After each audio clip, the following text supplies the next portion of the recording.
Phone over with your party. You can sit up by me. Sit up here by me. Well, we'll get started. Where's the script? You got the script. All right. Third meeting of the House Elections, Constitutional Amendments, and Intergovernmental Affairs Committee is called to order. Madam Secretary, please call the roll. Representative Blanton. Here. Representative Cantrell. Representative Fisher. Here. Representative Gooch. Here. Representative Heverin. Present. Representative Imes. Here. Representative Cook. Here. Representative Derek Lewis. Here. Representative Scott Lewis. Here. Representative Meeks. Representative Miller. Present from my office. Representative Moser. Representative Nemes. Here. Representative Scott. Present from my annex office. Representative Weber.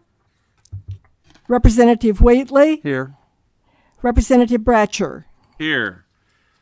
Alrighty, please remember to turn on your microphones when you're recording votes. It's important that everybody across the Commonwealth hear you. And please remember to silence your cell phones while you're in here, and I'm going to make sure I do. First up, we're going to have our great floor leader come forward. Representative Rudy, House Bill 400.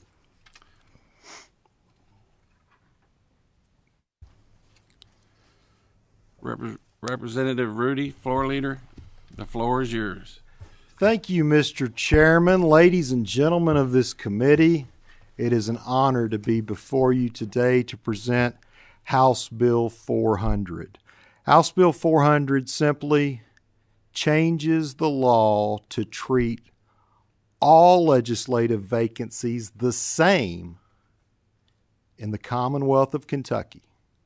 Currently, the House of Representatives from our delegation in Washington, should there be a vacancy, a member of the General Assembly, either the House or Senate, should there be a vacancy, are treated the same with a special election. House Bill 400 would change the United States Senate vacancies, should we have any, to the same way and require a special election. We have a motion and a second. Any discussion? Representative Wheatley. Thank you, Mr. Chair, and thank you, Mr. Floor Leader, for appearing. And we have spoke briefly on this topic a few times, and I'll let you. If there's further things that you are going to do in explanation, I'd like to hear that. If not, I do have a question. I'm content. I mean, my bill's pretty simple. What I think it's 5 words and then delete a couple other lines. Well, thank you. If I may proceed with a question. Absolutely.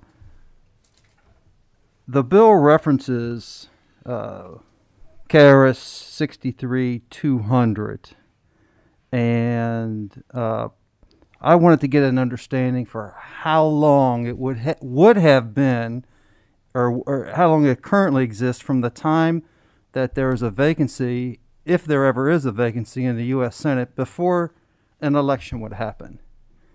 And according to the bill and according to 63-200, that is simply at the next election of the House members. So it's a fairly brief time. It's not the time from the rest of the term of the senator. Is that the way you understand 63-200? 63-200, I believe, addresses the mechanism for setting up a special election. And that's what's referenced in this, that a U.S. Senate vacancy would be treated the same. So I'm of the understanding that there would be a special election to fill until the next regularly scheduled even number election, yes. If I can just clarify, and really I am just trying to clarify this. So currently, if we had a U.S. Senator who were to leave office before his term was up, the governor would appoint a person to fulfill that term until the next election of a regular section or a regular election. However, it would be a special election for the Senate seat because his term may not be up at that next regular election. Is that correct? As I understand it now, the governor has the ability, should there be a vacancy in the U.S. Senate, to fill that seat for the remainder of that person's term. This bill, as I understand it, would move it to on the same cycle as the next even number election. Because right now, I don't think the section where the gubernatorial appointment does reference, I may be mistaken, I don't have the bill in front of me, Mr. Chairman, I apologize, I didn't come prepared. But I was under the understanding that the section that we're deleting that says that it has currently gubernatorial appointing, does that reference the section of the KRS you mentioned as well? It does? Section 2 of House Bill 400 says the following KRS section is repealed, and it references 63-200. So 63-200, fortunately, is very short, so I'll go ahead and read it if that's okay, Mr. Chair. Yes. We are going to repeal this. The governor shall fill vacancies in the office of the United States Senate Senator by appointment until the next regular election at which members of the lower branch of Congress are elected, and shall, under the seal of the government of the Commonwealth, certify the appointment to the President of the Senate of the United States. The certificate of appointment shall be countersigned by the Secretary of State. Okay, so we're repealing that, and we're enacting that it would fall under KRS 118. 0.72. Yeah. Oh. which deals with the special election for the congressional members that is also held on that same time, correct? That's the way I understand it. And you've answered my question, and I think I've got the understanding. Thank you. Representative Nemus. Thank you, Mr. Chairman. I want to thank the leader for bringing this bill. What this bill does is very simple. It gives the power to the people to determine, in all circumstances, who's going to be our United States Senator, as it does for Congress. As it exists today, if there's a vacancy that occurs at any time during the 6 years of a senator's term, that goes to the governor to make the appointment. What this does is very simple, and it says, at no time will we have one individual make an appointment to determine who represents us in the Senate. It will always go to the people.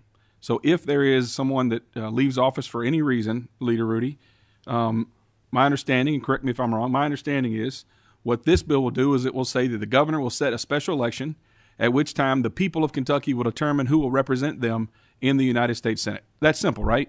That's all I was looking for. And it takes it away from one person making the appointment. Thank you, Mr. Chairman. Thank you. Anybody out in the online world have any questions? If you do, just don't hesitate to say something. I don't want to miss anybody. Representative Gooch. Thank you, Mr. Chairman.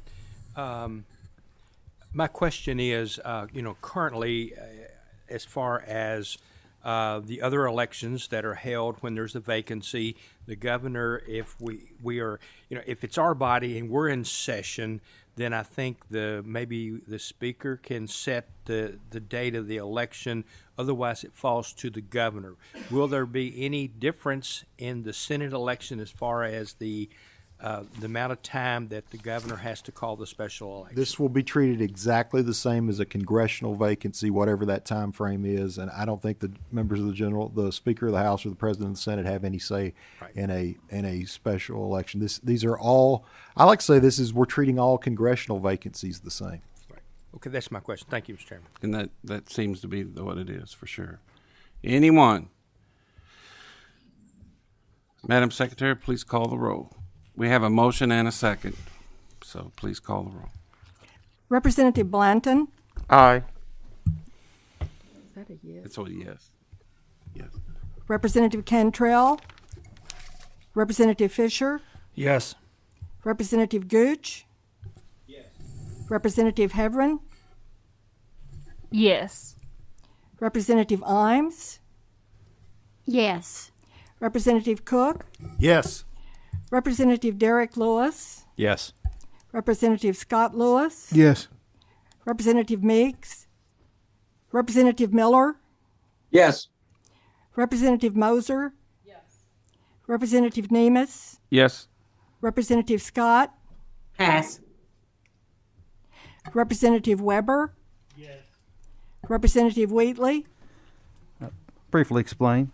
Sure. I'm going to pass it this time. To me, it seems clear that this bill will create a vacancy until there is a special election in the U.S. Senate, if there is a vacancy, and that position is too important, I believe, for us to withhold that time frame that we would not have a sitting senator.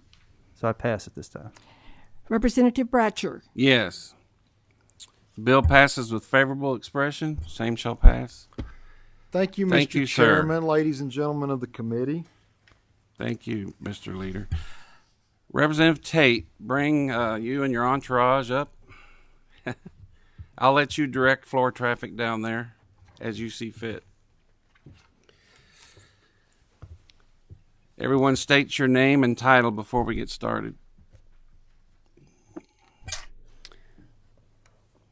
Thank you, Chairman Bratcher and members of the committee. For the record, I'm Representative Nancy Tate, and I represent District 27, which is Meade and Northern Hardin counties. So I appreciate the opportunity to present House Bill 25 as relating to elections.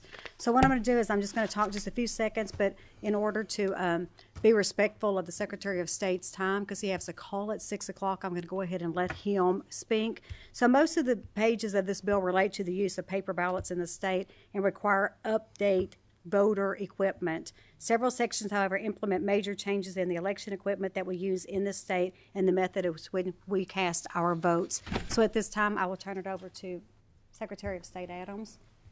Welcome, Mr. Secretary. Thank you. Great to be back. I'll be very brief, Mr. Chairman. Thanks for the opportunity to speak today. This measure, House Bill 425, originally was and still remains a bill to transition Kentucky toward universal paper ballots statewide. An issue I found had universal agreement. Democrats and Republicans across the state, I found as I campaigned, as I've been in this office, folks disagree on lots of things in the elections, but everyone wants to vote on a piece of paper.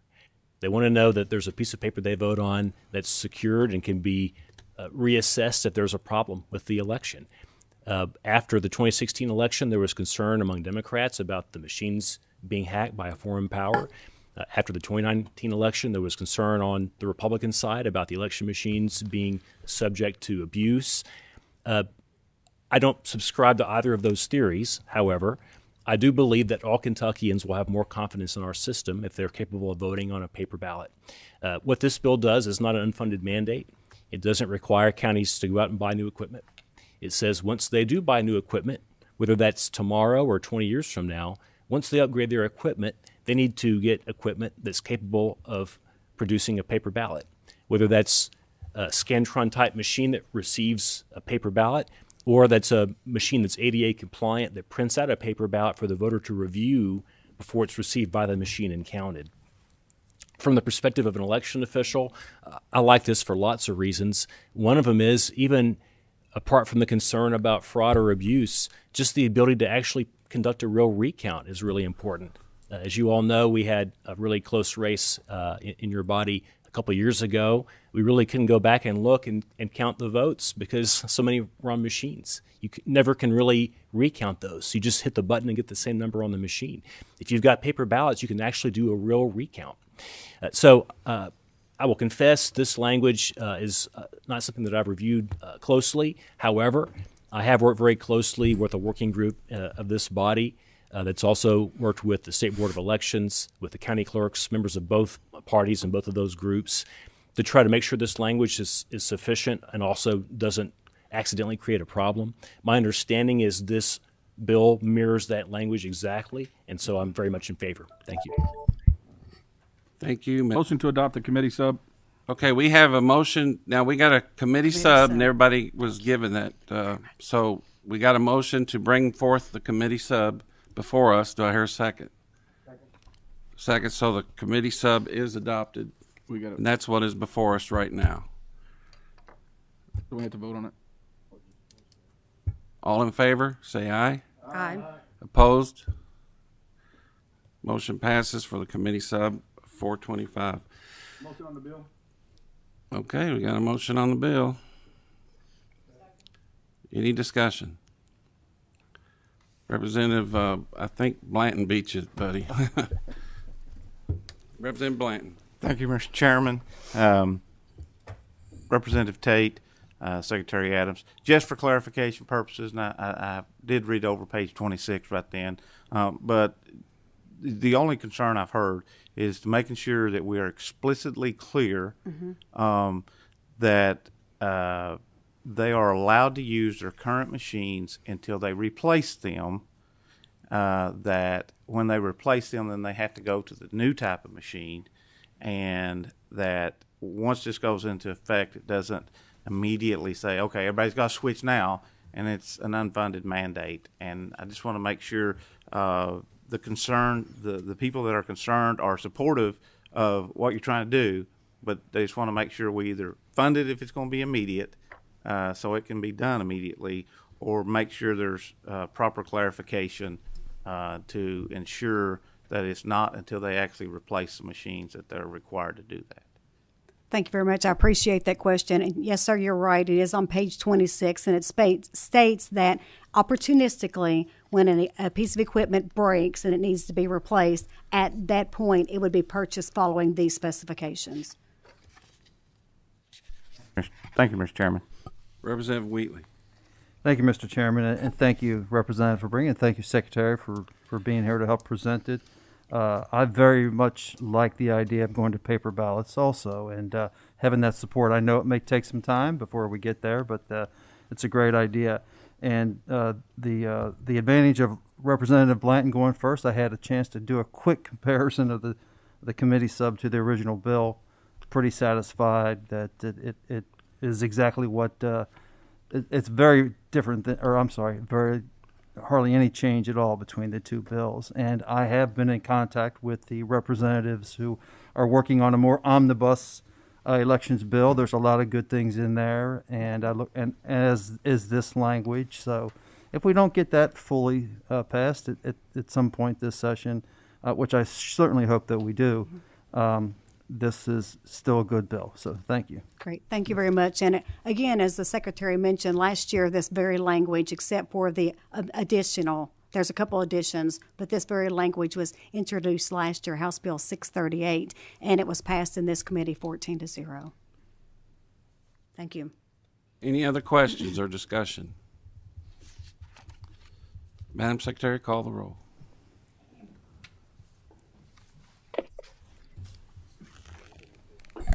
Representative Blanton, Yes. Representative Cantrell, Representative Fisher, Yes.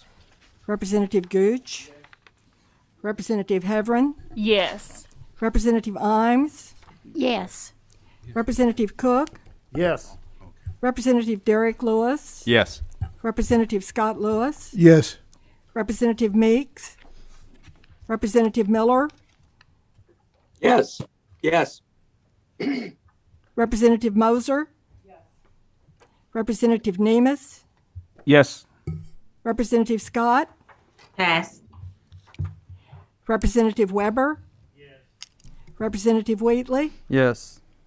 Was that a yes? Yes, it was a yes. Representative Bratcher. Yes.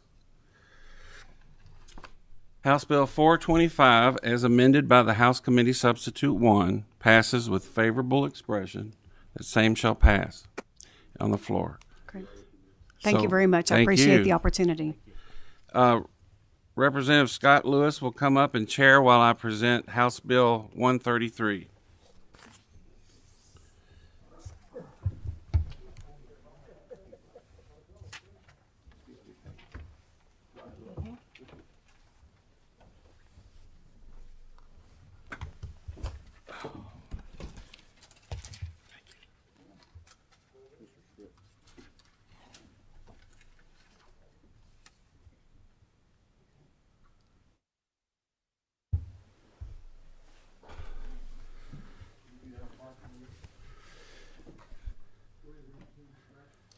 Okay, I'll call up the House Committee Sub 1 for House Bill 133. All in favor? Aye. Passes. Proceed. Thank you. So this bill is started out as I wanted to make sure that if the Board of Elections, Board of Education in a county raises the tax above the 4% mark, that it would automatically go on the ballot so the people could have buy-in for anything above the 4%. Well, many of you came to me in the General Assembly and said that's not what you want. This pretty much exempts all school districts. It does exempt all school districts except Jefferson and Fayette, and sometimes Kenton, depending on if Kenton has a big presidential turnout. The way the law says now, Mr. Chairman, is 10% of the last presidential election is how many signatures you need to make the recall to put the question of the tax above 4% on the ballot for the next election, and the people will say yes or no. All this does is say if you hit the 5,000 mark of signatures, it stops there. Whatever's less, the 10% of the presidential election, this committee substitute says 10% of the last election or 5,000 flat, whichever is less. Have a motion. Is there a second? Second by Mr. Representative Blanton. Is there any discussion?